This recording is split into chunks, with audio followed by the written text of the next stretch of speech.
Bom dia, irmãos, bom dia para quem eu não cumprimentei ainda.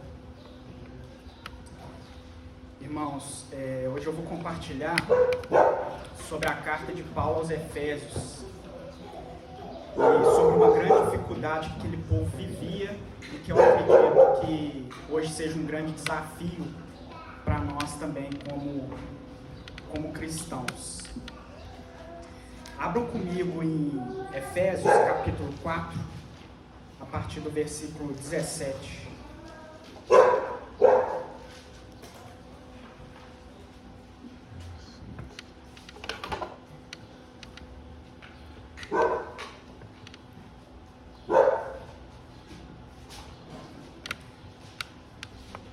Diz assim: assim eu lhes digo com a autoridade do Senhor, não vivam mais como os gentios, levados por pensamentos vazios e inúteis.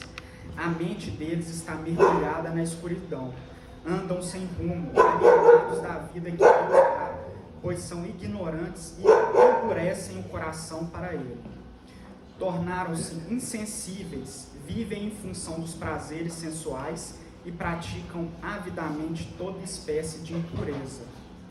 Mas não foi isso que vocês aprenderam de Cristo, uma vez que ouviram falar de Jesus e foram ensinados sobre a verdade que vem dele.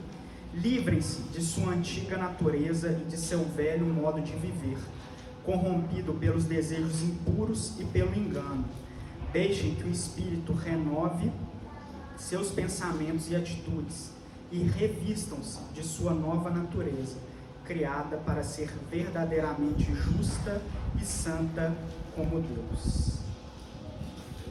Irmãos, para a gente poder fazer um panorama aqui, né, entender a situação em Éfeso era muito parecida com o que o Felipe compartilhou com a gente de Corinto. Era um lugar muito bem situado, era um lugar próximo do porto, era um lugar com uma localização geográfica assim, privilegiada e, consequentemente, isso traz alguns problemas.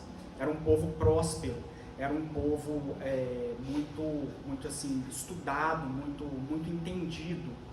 Então, essa é a situação de Éfeso.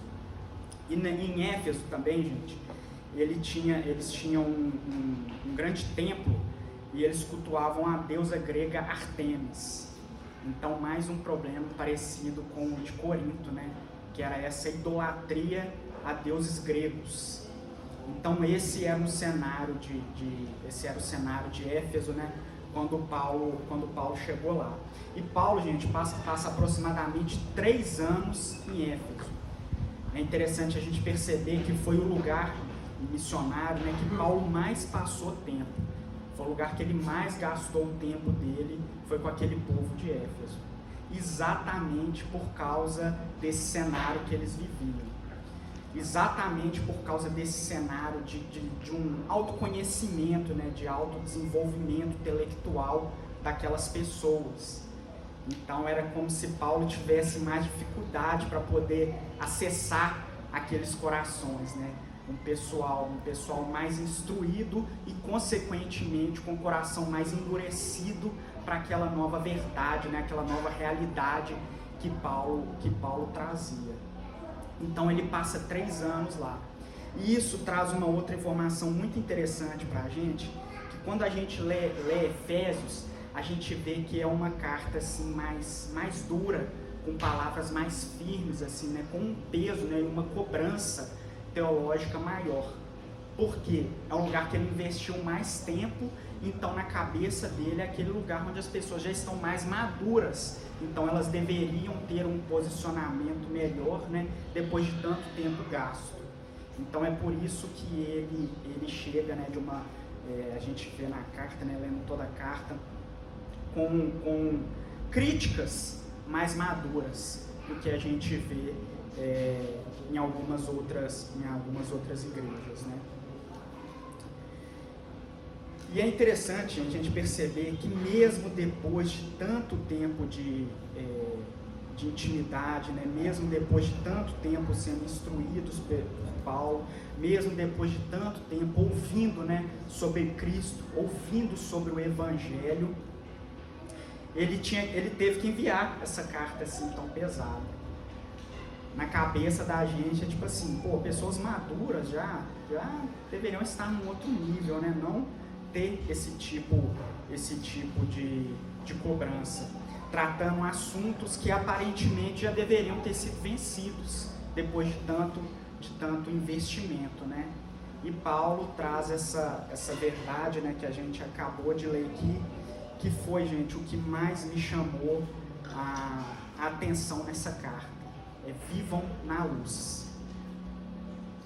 Então isso parece assim óbvio, né?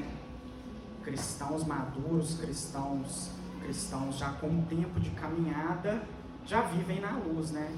Não, é necessário ele trazer esse puxão, né? Essa chamada para eles. Vivam na luz. Vivam de uma maneira diferente da qual que vocês viviam. Ajam de uma maneira diferente. Deixem os seus pensamentos serem transformados, renovados diante da luz de Cristo. Então isso me chamou muita atenção, gente. E sabe o que é mais sério? É que a mesma dificuldade que esse povo vivia naquela época, a gente vive hoje. Por mais tempo de caminhada que a gente tem, por mais conhecimento do Evangelho que a gente tenha, por mais que a gente leia a Bíblia, por mais que a gente escute dia após dia sobre Cristo, eu percebo que nós temos dificuldade de viver na luz. Nós temos dificuldade de nos manter nesse caminho de luz.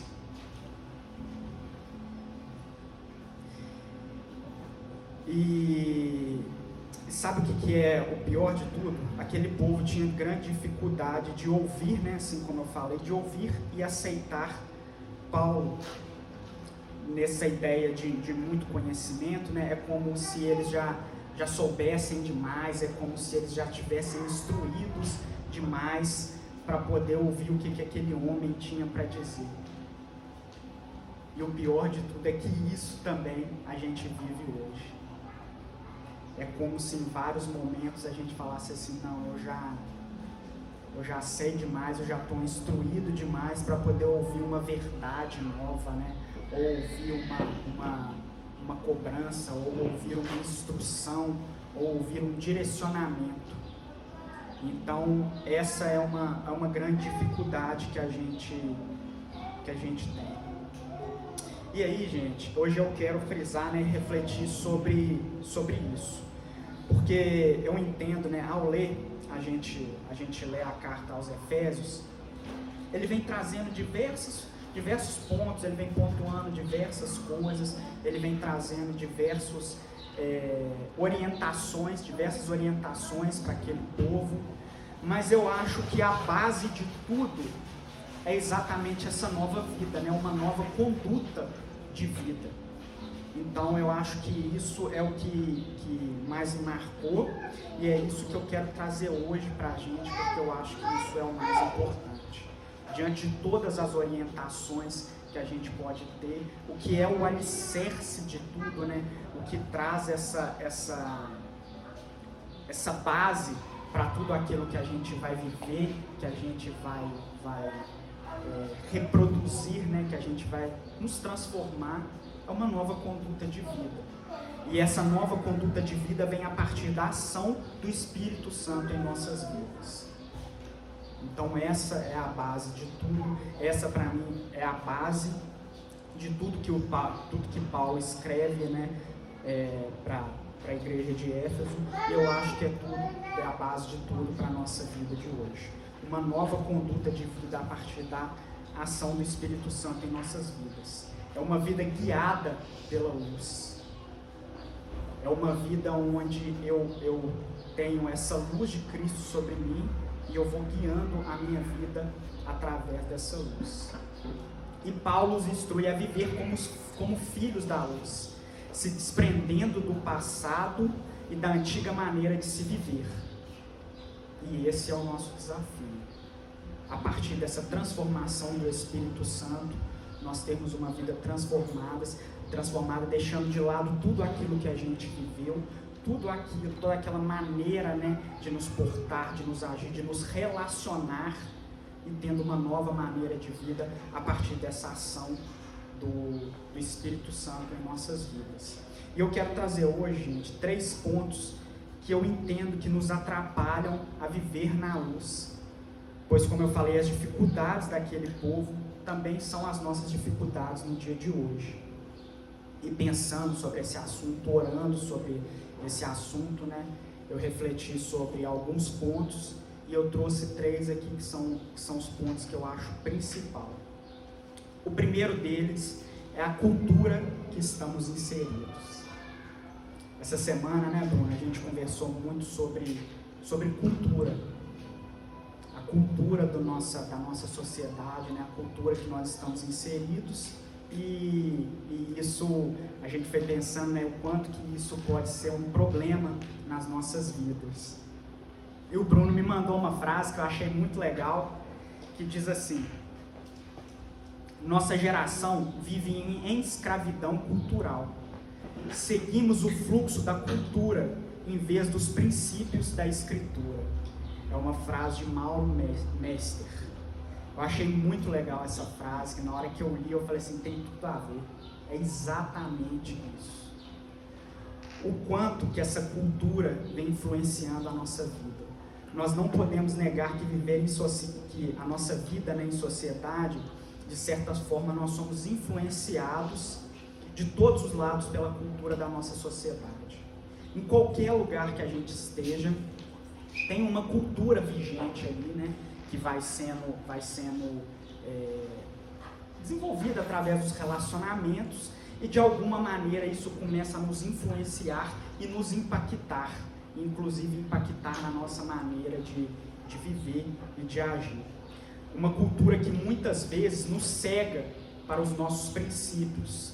Então, de tanto que a gente começa a ser influenciado, em alguns momentos a gente começa a ficar cego para aquilo que a gente carrega como cristão, para aquilo que a gente acredita, né, que é uma verdade, para aquela verdade que a gente canta aqui, que a gente fala, que a gente prega. Muitas vezes essa cultura está nos cegando para ela. E olha só que interessante, né, de novo, fazendo essa correlação do que eles viviam com o que a gente vive. Olha o que o Paulo fala aqui no próprio capítulo 4, no versículo 18. A mente deles está mergulhada na escuridão, andam sem rumo e alienados da vida que Deus dá, pois são ignorantes e endurecem o coração para ele. E é exatamente isso, gente. A cultura muitas vezes nos torna pessoas alienadas, nos cegam para a verdade e nós começamos a reproduzir e a viver da mesma maneira que a cultura que estamos inseridos. É muito fácil, gente, a gente falar, né, e pensar em coisas do alto quando a gente está aqui no domingo. É muito fácil quando a gente está se relacionando com irmãos, com cristãos, com pessoas, né, que têm a mesma fé que a nossa. É muito fácil a gente pensar e falar e viver sobre as coisas do alto. Só que o problema é que a nossa vida não é só aqui, né? A nossa vida não é só no domingo, a nossa vida não é só com pessoas da igreja, a nossa vida não é só com cristãos. Na verdade, eu não sei quanto vocês, mas 99% do meu tempo é com pessoas que não são convertidas, que não são cristãs. São pessoas que não conhecem a Cristo, são pessoas que não conhecem o Evangelho. São pessoas que estão cada vez mais envolvidas com a cultura deste mundo. E aí que vem a dificuldade. Quando a gente está com essas pessoas, será que nós somos mais influenciados ou nós influenciamos? Quando nós estamos com essas pessoas, será que nós temos força para poder falar de Cristo e falar daquilo que a gente acredita? Ou nós nos calamos e ficamos apenas absorvendo, vivendo e pactuando com o que essas pessoas estão fazendo e vivendo? Quantas vezes a gente perde a oportunidade de falar de Cristo para as pessoas? Quantas vezes, não só com palavras, né? Quantas vezes a gente perde a oportunidade de falar de Cristo para as pessoas através da nossa vida, com o simples fato de não concordar com algo que a pessoa às vezes está falando ou está dizendo. Às vezes a gente vê algumas atitudes que a gente não concorda e a gente simplesmente se cala, ao invés de falar assim, não, isso aí para mim não é interessante, eu não vivo dessa forma, ou eu não concordo com isso que você está dizendo. Será que quando nós estamos com essas pessoas, nós nos tornamos também cegos e alienados? Isso é uma reflexão que a gente precisa fazer diariamente. Porque todos os dias, quando a gente sai de casa, a gente tem a oportunidade de levar Cristo para aquelas pessoas que a gente encontra. E o grande problema, né, que quando a gente não fala, assim como eu falei, a gente começa a se tornar alienado e a luz de Cristo vai diminuindo em nós. Nós já não passamos mais a se importar, né, ou a se chocar com algumas coisas. O nosso manual de vida, gente, é a Bíblia. E o nosso espelho, né, aquela pessoa que a gente tem que se espelhar é Cristo, e não a cultura desse mundo. E sabe o que é o pior de tudo, gente? Pensa em quantas coisas ruins a nossa sociedade vem normalizando ultimamente.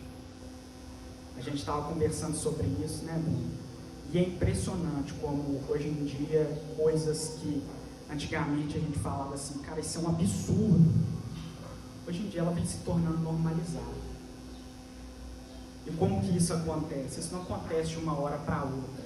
Isso vem acontecendo com pequenas doses, sendo imputadas dia após dia na nossa vida, na nossa mente, na televisão, com pessoas que a gente, com artistas, né, que a gente vê nas redes sociais. Aos poucos aquelas coisas vão sendo imputadas, né?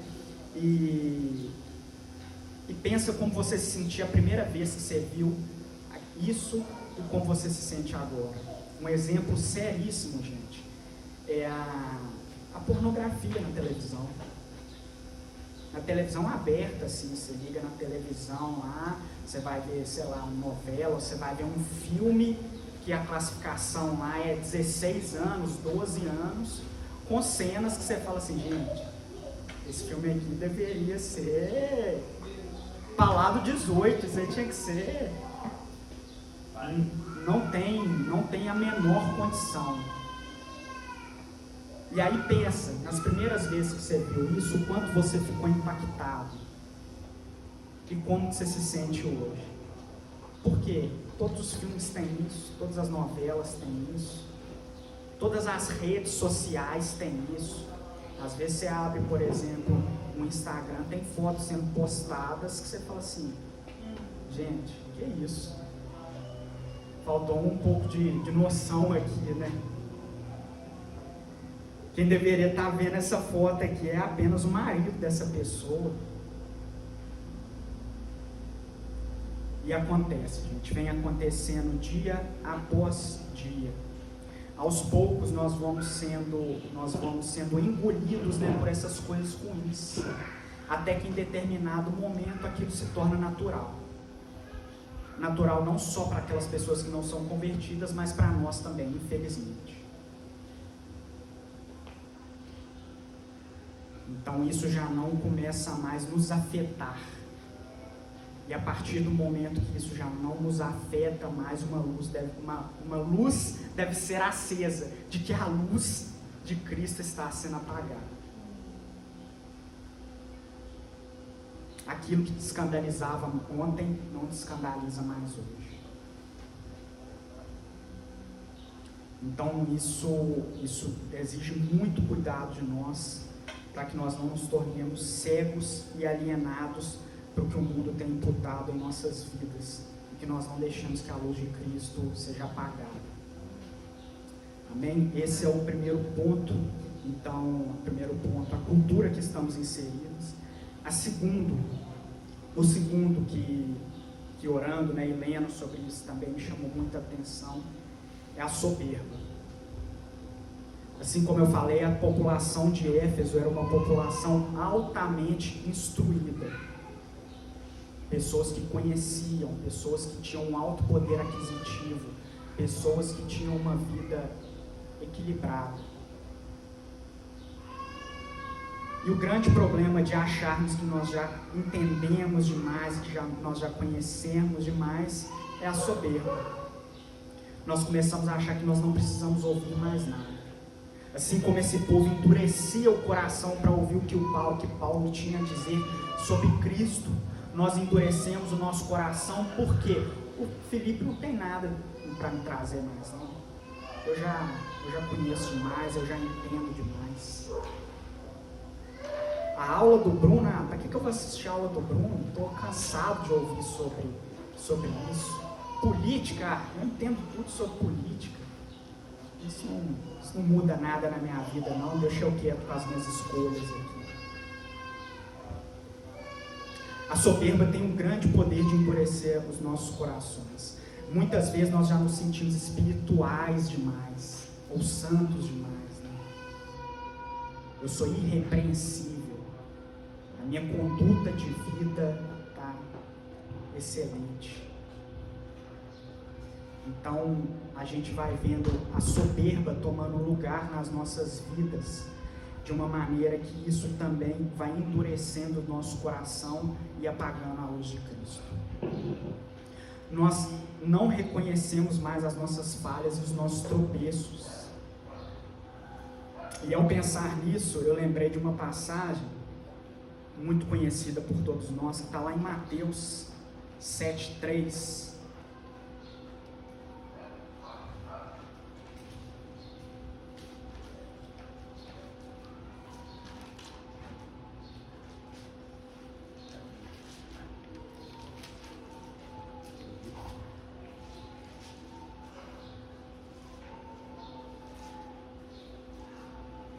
Diz assim: porque você se preocupa com um cisco no olho do seu amigo, enquanto há um tronco em seu próprio olho. Então a soberba nos impede de ver as nossas falhas, os nossos tropeços, os nossos pecados, a nossa sujeira, e olhar apenas para do outro, apontar apenas para do outro, apontar apenas para a dificuldade dos outros.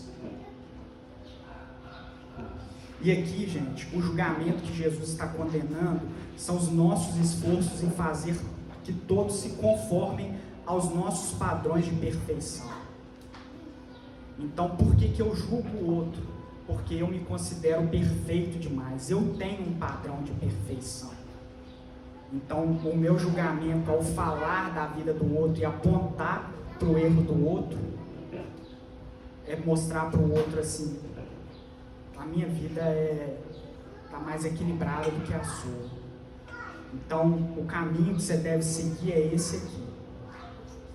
Não olhando para as nossas falhas e para os nossos erros. E além de nós mesmos não nos conformarmos com esse padrão, ainda estamos sujeitos a considerar espiritualmente despreparados aquele a quem julgamos. Ou seja, esse julgamento de novo está apontando na vida do outro, falando assim: cara, você não está muito bem espiritualmente, não. A minha soberba não me permite mais ver os meus erros, as minhas falhas. Então eu vejo apenas a dos outros. Podemos chegar, gente, a ser tão soberbos, né? Então, acreditar que somos tão maduros espiritualmente, a ponto de falar que nós não precisamos da luz de Cristo. Entende o grande problema disso, o grande impacto disso? Pessoas que se dizem cristãs acreditam que podem viver sem Cristo, porque elas já estão assim no nível dele, né?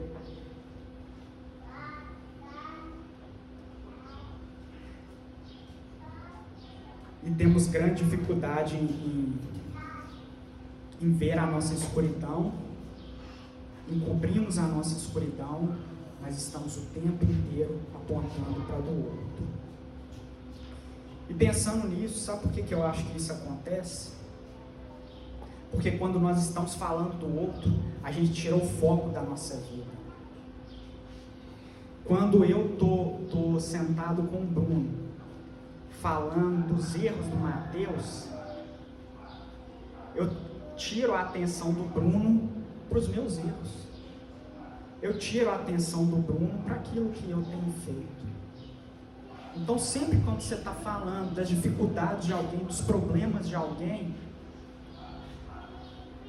é um grande indício de que você está fugindo dos seus e não quer que as outras pessoas enxerguem os seus erros, a sua escuridão. Não deixamos que aquele cantinho escuro, da nossa alma seja vista por ninguém. Cristo não acessa aquele lugar e eu não deixo nenhuma pessoa ver aquele buraco na minha vida, aquela escuridão. Afinal de contas, é mais importante como as pessoas me veem do que como eu realmente sou. Isso é o que Satanás fica sussurrando em nosso coração. Vivemos uma vida de aparência. Na era das redes sociais, o mais importante é a vida de aparência. Não importa como sua vida está, como seu casamento está, como sua família está. Você posta uma foto no domingo lá em almoço e família, todo mundo sorridente, ninguém sabe o que está acontecendo. Quantas pessoas eu já escutei, gente, que na hora que a pessoa vem falar dos problemas dela, vem para falar o que ela está vivendo, eu falo assim, gente, essa não é a mesma pessoa que eu vi uma foto postada ontem, não. Cara, você está com problema no seu casamento? Mentira, é aquela foto de ontem. Jantar à luz de velas, declaração de amor. Vocês estão tendo esse tipo de conversa? E é isso que é o mais importante para as pessoas. É isso que Satanás vem sussurrando nos nossos ouvidos, no ouvido da nossa geração. Vivemos de aparência, muitas vezes brilhantes por fora e trevas por dentro. Mas a soberba de acreditar que eu estou bom demais, eu estou santo demais, mais uma vez, me impede de viver na luz de Cristo. Me impede de viver uma vida de verdade. Uma vida onde eu sou iluminado e eu posso refletir essa luz na vida de outras pessoas. Eu posso carregar isso para outras pessoas, eu posso impactar a vida de outras pessoas. Aquele povo achava que não precisava de mais nada. E é engraçado, quando a gente lê aqui, Efésios, voltando um pouco lá em Atos, tem o relato de Paulo, quando Paulo chegou em Éfeso. E eu não sei se vocês lembram daquela passagem em Atos 19, na hora que relata isso, eles falam que eles denunciam Paulo, e perseguem Paulo, porque Paulo estava acabando com o plano perfeito deles. Eles ganhavam muito dinheiro, cultuando a deusa Artemis, vivendo com aquela cultura que eles já tinham, aquela maneira que eles já tinham. E aí eles falam, esse cara está chegando aqui e está falando um monte de coisa para o nosso povo, e eles já não acreditam mais no que a gente fala. Para que eu vou ouvir esse cara aqui? Tem anos que a gente está vivendo dessa maneira. Tem anos que a gente está ganhando a vida desse jeito.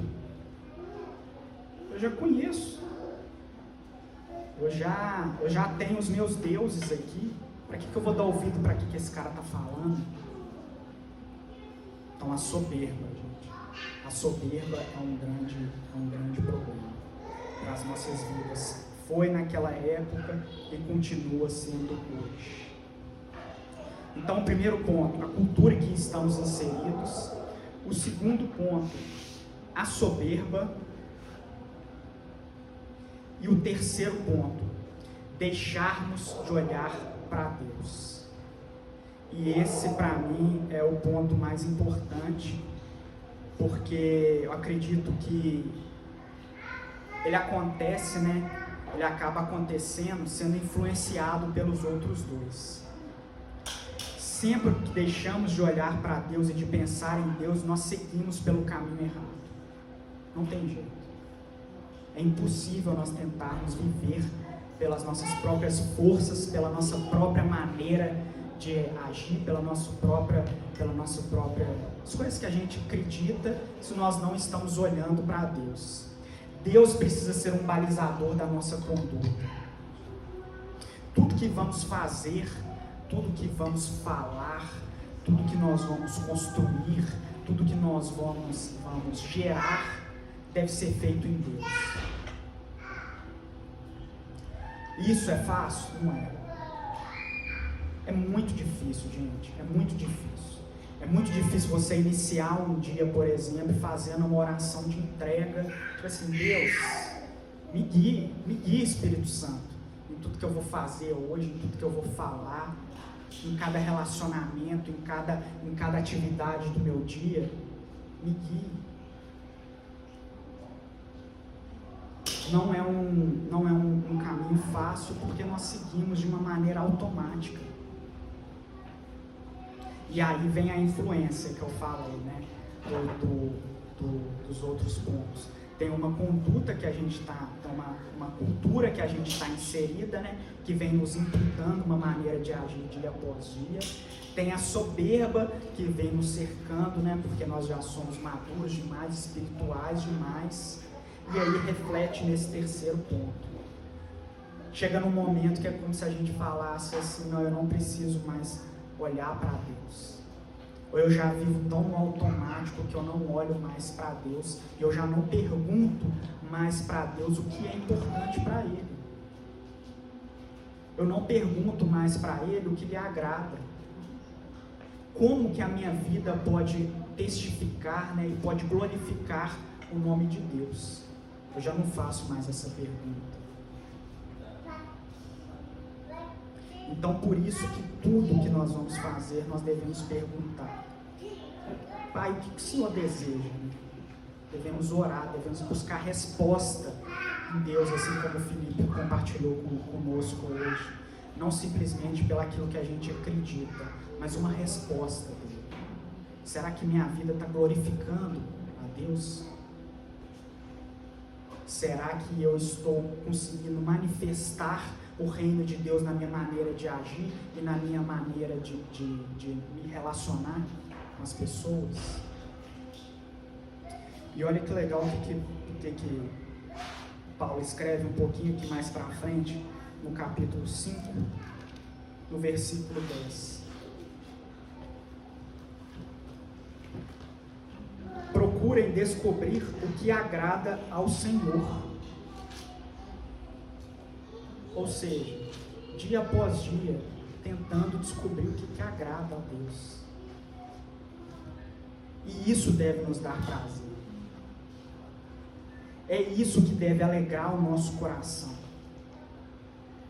Por mais que algumas vezes esse passo, ou essa decisão para poder agradar a Deus possa entristecer o nosso coração momentaneamente, porque talvez eu estou sendo contra a cultura, ou talvez eu estou sendo contra o que aquelas pessoas, meus amigos estão dizendo, a minha família está dizendo, ou talvez isso está ferindo o meu ego, por causa da minha soberba, mas eu devo me alegrar em agradar a Deus. Essa precisa ser a nossa maior motivação. Uma vida que agrade ao Senhor, uma vida que me dá prazer alegrar ao Senhor. Como diz aquela música, que minha vida cante a Ti, que o meu modo de viver possa alegrar o seu coração. Essa deve ser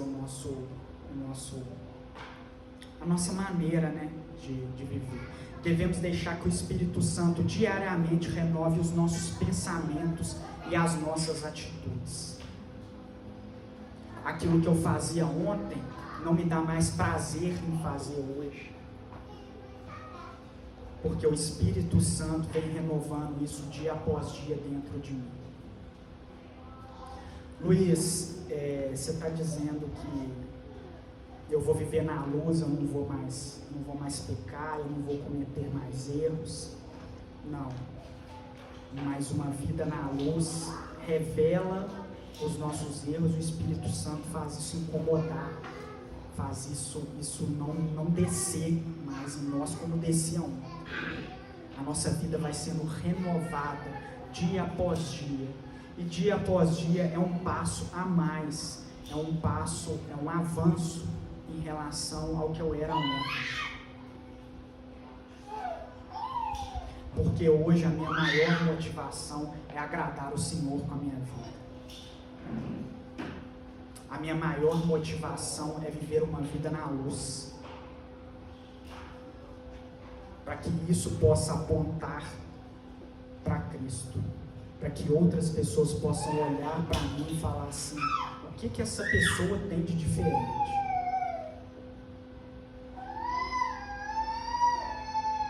Por que a Damares faz isso desse jeito? Por que a Damares trabalha desse jeito? Por que a Damares trata a família dela desse jeito?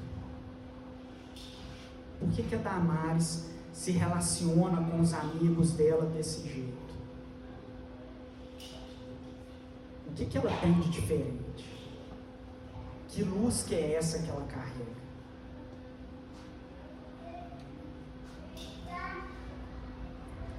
Não é fácil, né? É muito mais fácil a luz ser encoberta. Andar sem luz não dá, gente. Não dá. Por mais que você seja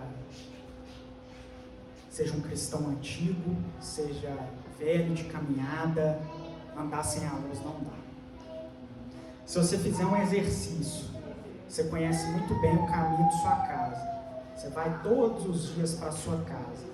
Se você tentar à noite, uma noite em breu, assim, uma escuridão total, apagar o farol do seu carro e tentar ir para casa no escuro, certamente vai dar problema. Você vai cair em buraco, você vai esbarrar em alguma coisa, você não vai dar certo. Mesmo sabendo o caminho. Então, mesmo você achando que você já tem muita bagagem teológica, você já conhece demais, tentar andar sem a luz de Cristo não dá. Nós não conseguimos fazer isso.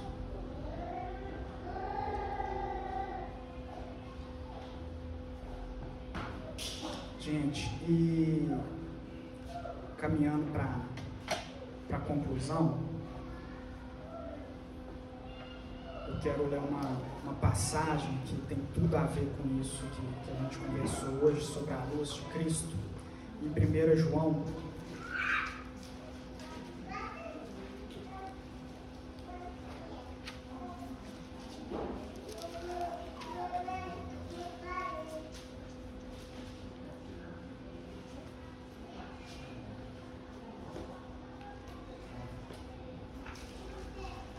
João capítulo 1, versículo 5.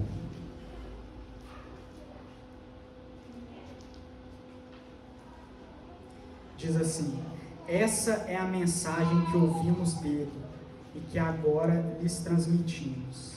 Deus é luz e nele não há escuridão alguma. Portanto, se afirmamos que temos comunhão com ele, mas vivemos na escuridão, mentimos e não praticamos a verdade. Ou seja, o que isso quer nos dizer? Se verdadeiramente somos cristãos, não temos como viver sem a luz de Deus. A Bíblia nos diz que se estamos aqui hoje, se compartilhamos, né, de uma verdade, se dizemos, né, que somos cristãos, que somos influenciados por esse manual aqui, se isso aqui é a nossa conduta de vida, se é isso que baliza tudo que a gente faz na nossa vida, não tem como vivermos sem a luz. Se nós estamos fazendo isso, nós somos mentirosos. Mentirosos.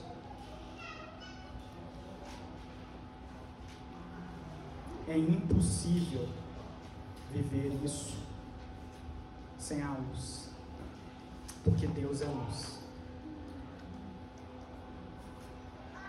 E existem diversas coisas que estão tomando o nosso foco, estão tomando o nosso tempo, estão desviando a nossa atenção para a luz.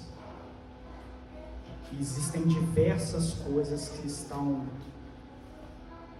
Eu falei sobre 3 aqui, né? Mas se a gente for pensar, tem muita coisa no nosso dia que tira o nosso foco. E o mais importante de tudo, gente, é o cuidado que a gente precisa ter para poder perceber o quão afastado nós estamos dessa luz. Porque na escuridão nós temos dificuldade de ver que nós estamos sem a luz. Porque a gente pode estar andando com uma lanterninha e dizendo que é a luz de Cristo.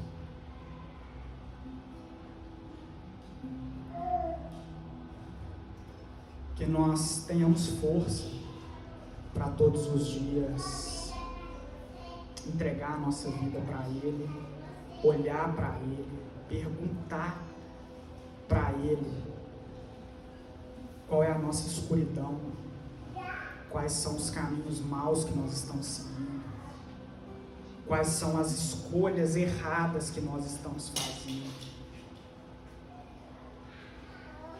O quanto que eu tenho sido influenciado ao invés de influenciar. O quanto que a minha soberba tem me impedido de olhar para Ele, a ponto de acreditar que muitas vezes eu não preciso dele. E o quanto que eu tenho tentado viver a minha vida sem Ele, sem olhar para Ele.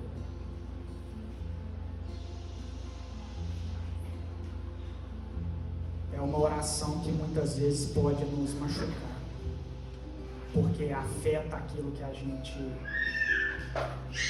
quer viver, afeta aquilo que a gente pensa, né, que a gente está sentindo sobre nós mesmos.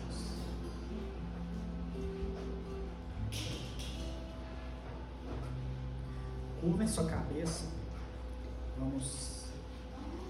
Vamos orar.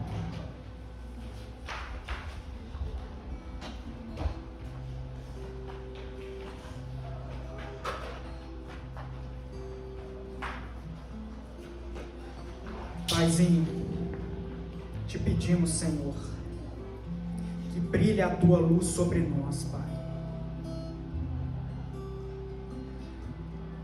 Ó Senhor, que possamos verdadeiramente vivermos na luz, que possamos ter uma vida transformada, Pai, uma conduta de vida transformada pela Tua luz sobre nós, Deus. Não permita, Senhor, que nada possa nos cegar, que nada possa tirar o nosso foco, Pai, e que não possamos viver alienados para as coisas do Senhor, Deus.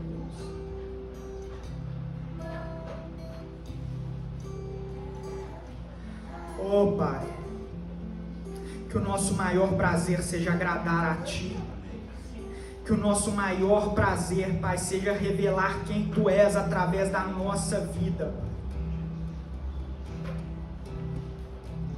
que possamos impactar outros, Deus, através daquilo que carregamos, Pai,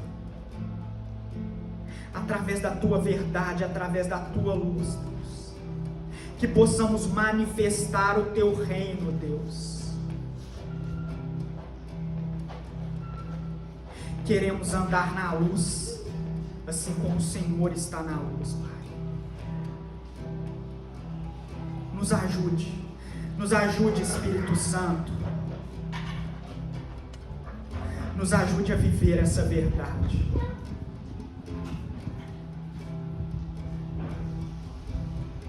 Que possamos verdadeiramente ser maduros